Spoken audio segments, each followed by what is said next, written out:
它就是本来是18米，它就1699，好贵啊！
这台举办一场白雪公主与7个小矮人套装的讲解。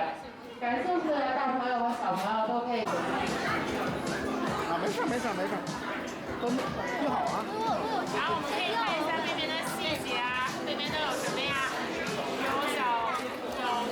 小矮人的餐厅，然后呢还有一个钢琴，这个是他们和白雪公主一起弹琴、唱歌、跳舞的地方。然后，钢琴我们来看一看，你看到了吗，小朋友？那钢琴没看见钢琴吗？有钢琴，看见有键盘。好吧。然后咱们那7个小矮人，咱们都知道，他们平时是有出去工作的，他们的工作是什么？采矿。对吧？那咱们可以在这个套装里找到他们采矿的工具吗？啊，这个我们拿的房子里头，就是哪里有他们的工具？对，这是他们挖出来的矿石，对吧？然后呢，这边是什么？他们采矿用到的工具是什么？啊，对，这边有套工具对吧？哎，对，这是他们是背着这个小篓，这是他们装矿石的小篓，对吧？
看我的。